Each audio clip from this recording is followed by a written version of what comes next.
Oke guys, welcome back to Cakra Diva Reinkarnasi dalam pembahasan alur cerita Solen 2 Jusri Tangmen episode ke-75.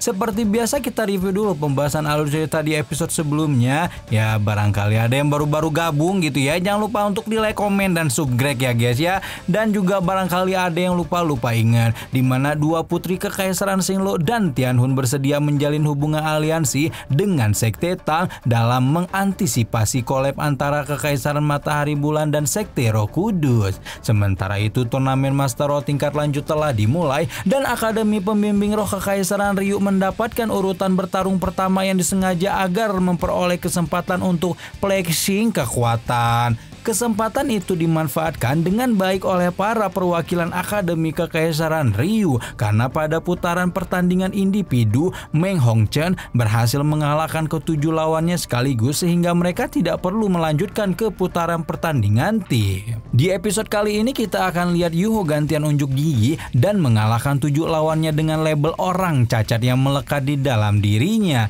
Kita juga akan melihat bagaimana pertempuran perdana dari Sekte Roh Kudus yang sangat kejam sampai dengan kemunculan salah satu anggota sekte yang disinyalir merupakan sang api iblis Ma Shotu. Gimana cerita selengkapnya? Langsung aja kita terobos.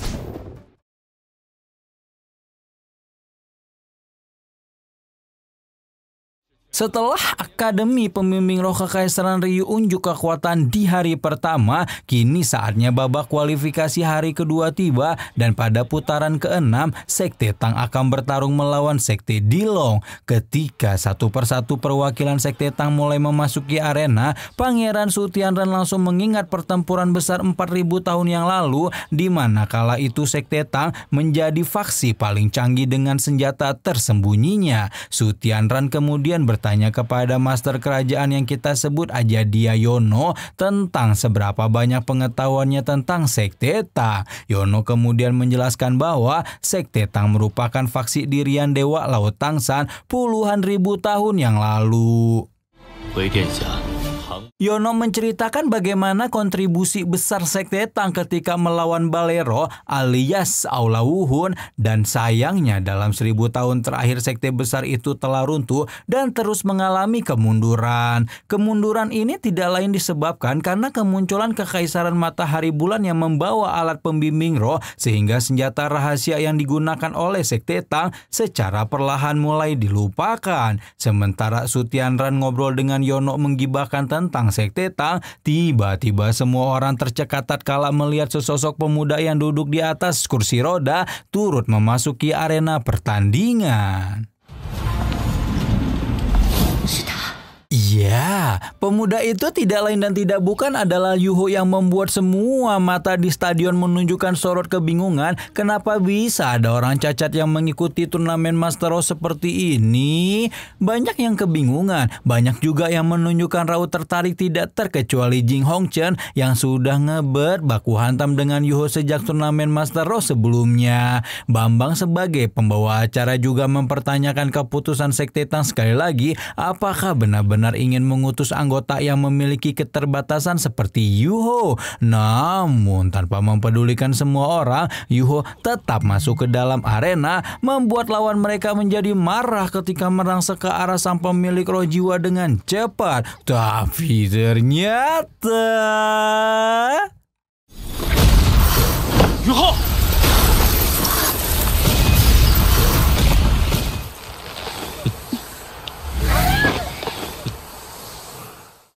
Ternyata belum sampai perwakilan pertama dari Sekte Dilong berhasil menyentuh Yuho, sekujur tubuhnya sudah tidak mampu bergerak ketika terjebak dalam sebuah bongkahan es besar tepat ketika jarinya berada 30 cm di depan Yuho. Di tengah tatapan kaget sekaligus bingung dari setiap mata yang ada di arena, Yuho dengan santai meminta Bambang untuk mengumumkan akhir pertandingan, membuat pembawa acara itu dengan linglung akhirnya mengumumkan bahwa Sekte Tang memenangkan babak pertama. Sementara Yuho menunjukkan wajah yang sangat tenang dan santai ketika meminta lawannya yang selanjutnya maju. Jing Hongchen justru menampakkan kemarahan seolah mengenali sosok loli yang membantu Yuho membekukan lawannya.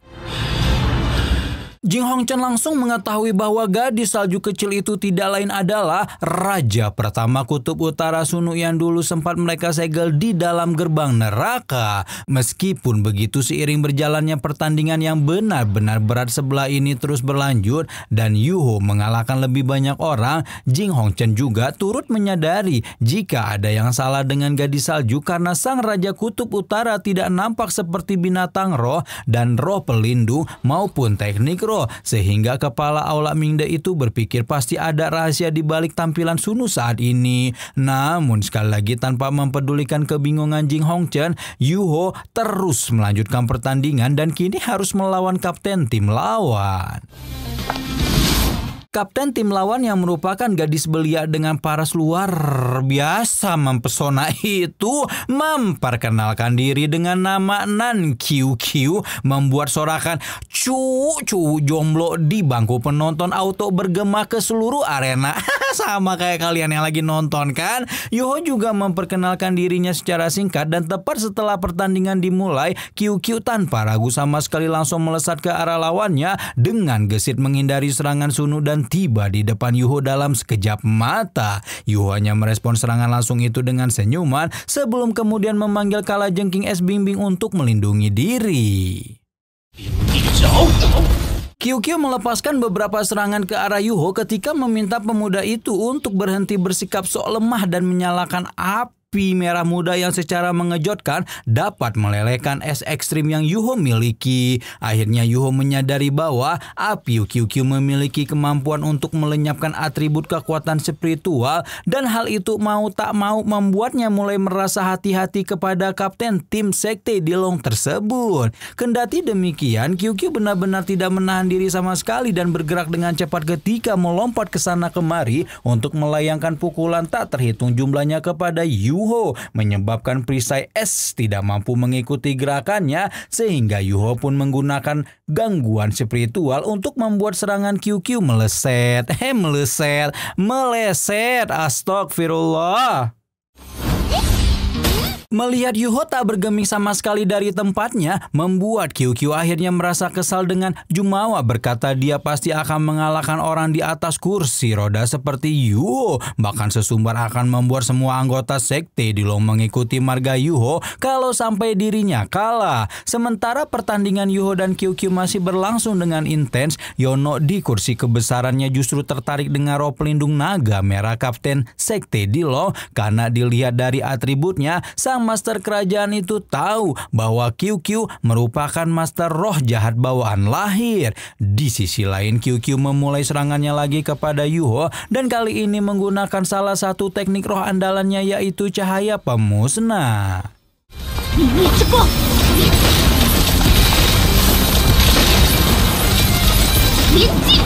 Namun beberapa saat setelah cahaya pemusnah dilepaskan, QQ sadar bahwa tidak ada satupun serangannya yang mengenai tubuh Yuho. Sementara pemuda yang dia serang menunjukkan ekspresi meledek hingga membuat kapten sekte Dilong itu semakin kesal ketika memutuskan untuk melepaskan serangan ke seluruh arena. Namun sekali lagi serangan itu tidak berguna sehingga QQ pun menggunakan teknik andalan selanjutnya, yaitu ledakan beruntun pelenyap yang membuat bahkan Wandong Earth pun menjadi khawatir. Untungnya kekhawatiran itu tidak berwujud karena ternyata Yuho masih bisa menghindari ledakan pemusnah dengan bantuan teknik gangguan mental jutaan tahun dari Tianmeng.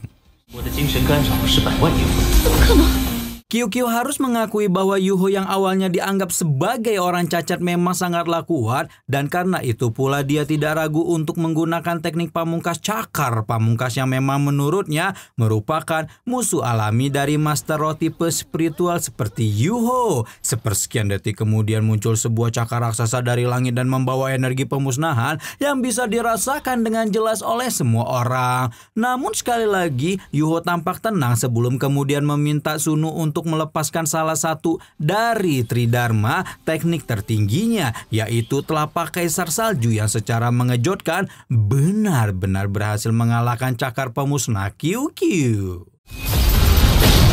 Ekspresi QQ dipenuhi keterbangungan sementara Yuho dengan santai menggerakkan kursi rodanya ke tengah arena sambil berkata bahwa keinginan Kapten Sekte Dilong itu untuk melukainya hanyalah mimpi semata. Pernyataan itu jelas saja menyulut kemarahan QQ ketika berencana untuk melancarkan cakar pemusnahnya sekali lagi dan melihat apakah Yuho masih memiliki kekuatan tersisa untuk menghalaunya. Namun raungan penuh kemarahan QQ itu sama sekali tidak menimbulkan fluktuasi di wajah Yuho, di mana perwakilan Sekte Tang itu masih menunjukkan ekspresi tenang ketika mengeluarkan cakar emasnya dan menghancurkan cakar pemusnah QQ sekali lagi. QQ! 这都是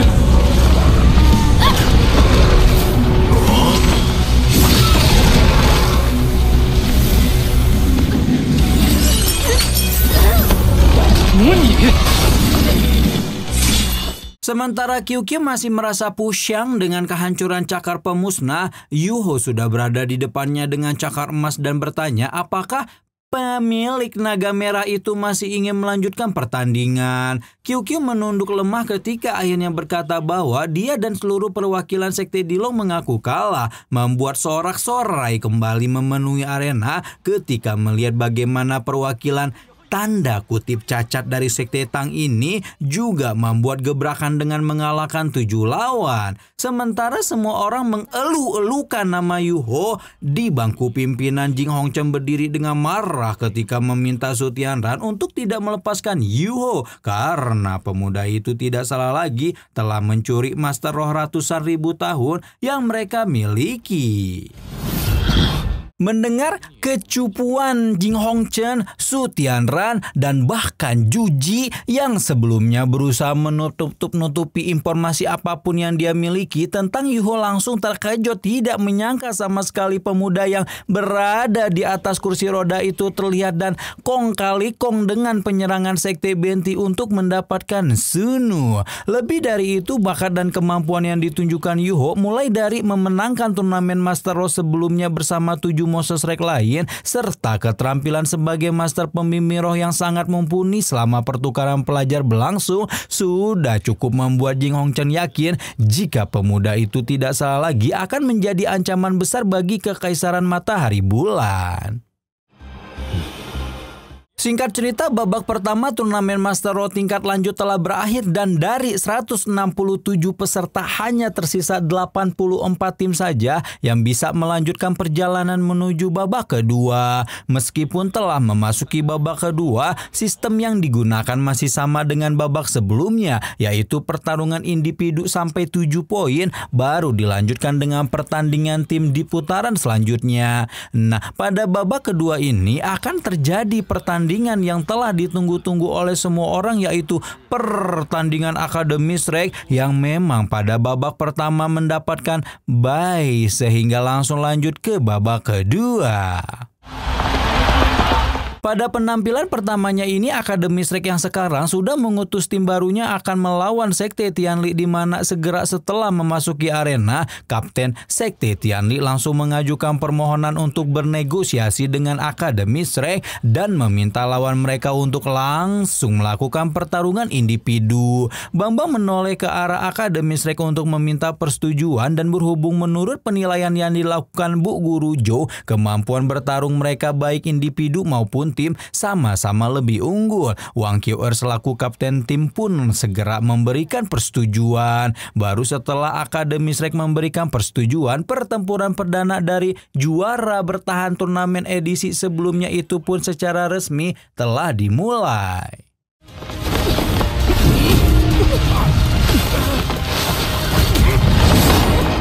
Segera setelah pertandingan dimulai, kedua tim sama-sama melancarkan serangan dengan brutal, di mana sekali lihat semua orang juga langsung paham bahwa kekuatan penyerangan yang dimiliki oleh Akademis Rek memang lebih unggul dibanding Sekte Tianjia. Ketika itulah kapten tim Sekte Tianjia meminta rekan-rekannya untuk segera mundur untuk mempersiapkan formasi yang telah mereka rencanakan.